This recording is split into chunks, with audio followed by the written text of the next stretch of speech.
Back here in Newark at the WEC for the Raff Report. And we bring in our top assistant, Jeff Rafferty. Matt Province with you here post-game after Lipscomb in overtime, able to escape here with a victory in Newark. And first of all, a really good job in the first half defensively. Hold Lipscomb to just 24 points. But talk about what you thought was the big positive from the Highlanders and what they may have gotten better at here today. Well, this is going to take me a little while to digest and look back at, to be honest with you. That was a pretty tough loss. We gave it away. And we had some things we were up against.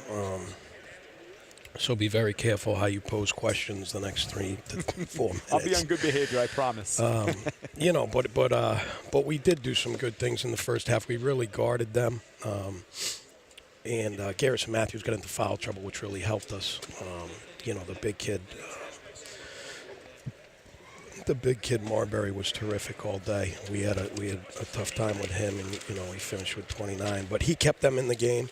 I thought we went on a little run at the beginning of the second half to extend it, and then they slowly got into it. We made some dumb mental mistakes to get them back in the game, and we couldn't close it out. So, well, big reason I think one of the game-changing moments was Abdul Lewis fouling out. It seemed to me that he was doing a really good job keeping Marbury about as check as anybody possibly can, and then doing a good job passing off the double team, scoring when it wasn't there, and then all of a sudden, he's gone with about 15 minutes left to go in the game. Yeah, and it was Abdul, had a good sync to his offensive game tonight. I thought defensively in the second half, he did a nice job early on. He had that big play when we were able to extend the lead and get the block, and he just, he had a couple tough calls made against him. He's got to keep his emotions in check, and no matter what, we can't put ourselves in a position where we're giving a good team like Lipscomb points at the free throw line with technical fouls. So that hurt us. Defensively, now again, you didn't have Lewis, but Bendari came in there and he made some big plays at times. Obviously, a tough assignment with Marbury. But his growth, it seems to me that, when you have Lewis in a situation of foul trouble, or when you have Lewis in a situation where he's out of a game, that Bendari's done a nice job being able to step up as a very capable backup center at this high level of play. No question. Mohammed had 8 points and 9 rebounds tonight. I thought he was terrific. I thought he helped let our offense flow. Defensively, he had a tall task there, but I thought he really competed with Marbury. We're getting everything. Mohammed's had a very good year, no question. All right, well, we're at the halfway point. Kennesaw coming in. Is it good to have that short turnaround after a tough overtime loss? Not a whole lot of time to think about it. Really, your attention's got to be on the Owls. Is this a good setup of the schedule? You know what?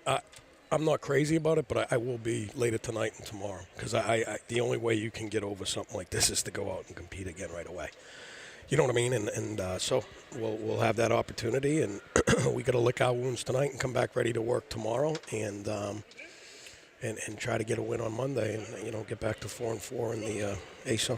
What can you draw, before I let you go, what can you draw from the game? What's the message now to the team in terms of getting the feet moving forward? Yeah, I think Lipscomb.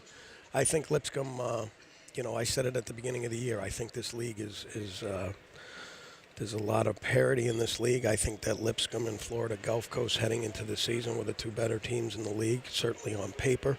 I think I still feel that way, and I think what we've done is we've competed with both of those teams, and so I think we can really compete and with any with any team in the league, and it would have been nice to get one today. Well, you're right. It is a young team, and that the fact that we had tough matchups down at Florida Gulf Coast stayed in the game. Same here today. Certainly is good with more time for these guys to grow and get better as players. Now, I know people out there might not realize the highs and lows and how tough it is to coach at this high level.